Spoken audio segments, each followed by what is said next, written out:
এখনো সবগুলো ফ্যাক্টরসই বিদ্যমান রয়েছে।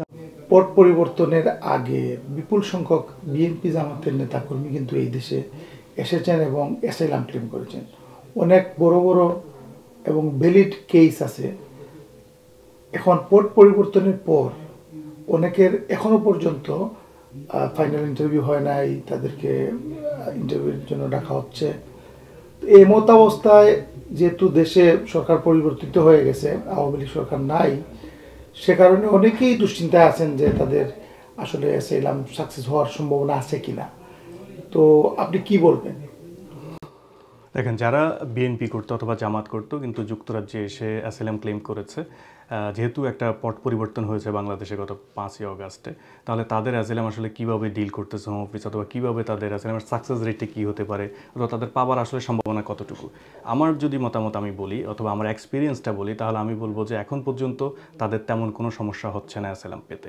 যদিও আমরা গত 20 ডিসেম্বর একটি কান্ট্রি গাইডেন্স পেয়েছি, সেখানে বিএনপি এবং জামাতের অ্যাসাইলাম নিয়ে অনেক কিছু বলা হয়েছে, কিন্তু বাস্তব চিত্রটা হলো যদি কেউ পার্সোনালি পারসিকিউটেড হবার এখন পর্যন্ত ভয় থাকে, তাহলে তার অ্যাসাইলাম গ্রান্ট হবার সম্ভাবনা এখন পর্যন্ত আছে এবং হতাশ হবার কোনো কারণ নেই।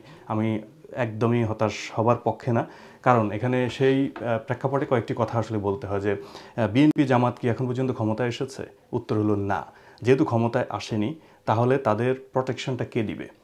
প্রোটেকশন বর্তমান যে গভর্নমেন্ট আছে তাদের দেওয়া উচিত, তাদেরই দেওয়ার কথা, কিন্তু তারা কি আসলে পুরোপুরি প্রোটেকশনটা দিতে পারতেছে সেই জিনিসটা কিন্তু আমাদের মাথায় রাখতে হবে। যদি না পেরে থাকে, তাহলে তাদের এখনও ফেয়ার অফ পারসিকিউশন রয়ে গেছে এবং সেই ফেয়ার অফ পারসিকিউশনের কারণে তারা দেশে যাওয়া এখনও নিরাপদ না। যদি নিরাপদ না, তাহলে তাদের অ্যাসাইলাম দিতে হবে।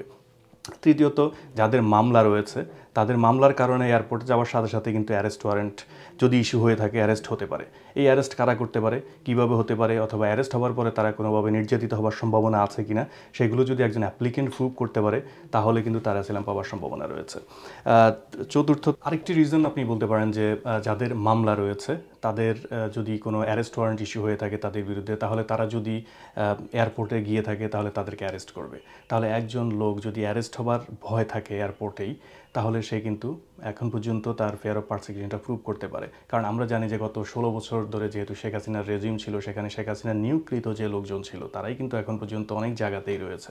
সো যারা বিএনপির ক্লেম করেছে অথবা জামাতের ক্লেম করেছে, তারা যদি এখন দেশে যায়, তাদেরকে হয়তো লিগ্যাল ফ্রেমের ভিতরে রেখেই কোনো টর্চারের শিকার হতে পারে। সেই আশঙ্কা থেকে তারা প্রমাণ করতে পারে যে আমি যদি এখনও বাংলাদেশে যাই তাহলে আমার সমস্যা হবে। তৃতীয়ত, তাদের যে মামলা ছিল, এই মামলাগুলো কিন্তু বর্তমান সরকারও উইথড্র করে নাই। যেহেতু মামলা এখনও বিদ্যমান রয়েছে, সো তাদের এটাও একটা প্রমাণ করবার জায়গা যে মামলা থাকা মানেই আমার সমস্যা হতে পারে, আমি গেলেই যে কোনো ধরনের বিচারের মুখোমুখি হতে পারি এবং সেখানে এখন পর্যন্ত আমি ন্যায় বিচার পাবো কিনা সেই আশঙ্কাটা রয়েছে। তাহলে সে কিন্তু তার অ্যাসাইলাম প্রুভ করতে পারে। আরেকটা রিজন বলবো যে যারা ধরেন আগে শত্রু ছিল, আপনি ধরেন আওয়ামী লীগের বিরোধিতা করে এসেছেন, আপনি ছাত্রদল করতেন, আপনি শিবির করতেন, আপনি জামাত অথবা বিএনপির কোনো অঙ্গ সংগঠনের রাজনীতি করতেন, তার মানে আপনাকে যারা আগে পারসিকিউটেড করছে, যাদেরকে আপনি রিস্ক মনে করতেন আগে, অথবা যাদের কাছ থেকে আপনি নির্যাতনের শিকার হয়ে আসছেন, তারা কিন্তু সবাই তো আর দেশ ছেড়েও চলে যায়নি, তারা কিন্তু এই সোসাইটিতে রয়ে গেছে।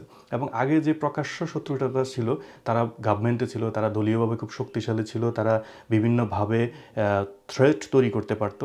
এখন কিন্তু তারা গোপনভাবে আরও বেশি করতে পারে এবং সেটার কিছু প্রমাণ আমরা দেখেছিও, এবং সেগুলো পেপার পত্রিকায় এসেছে। সেই ডকুমেন্টসগুলো যদি আপনি ঠিকঠাক মতো উপস্থাপন করতে পারেন যে আমি বিএনপি জামাত করা সত্ত্বেও এখন আওয়ামী লীগ সরকার গভর্নমেন্টে না থাকার কারণেও তারা চলে যাবার পরেও আমার লাইফে কতটুকু রিস্ক আছে, সেটা আপনার দায়িত্ব এখন আপনাকে প্রুভ করা। এর বাইরে আরও কিছু রিজন আমি বলবো, সেটা আপনি আপনার যে কোনো ধরনের মেডিকেল রিজন দিতে পারেন।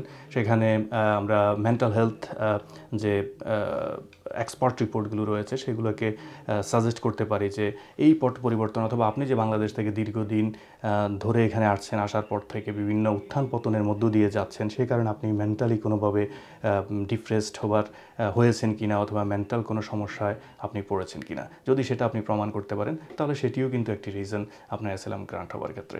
সর্বোপরি আমি বলবো যে যারা বিএনপি এবং জামাত বলে ক্লেম করেছে, তাদের আসলে এখন পর্যন্ত হতাশ হওয়ার কোনো কারণ নেই। তারা ইন্ডিভিজুয়ালি তাদের কেসকে প্রুভ করতে হবে।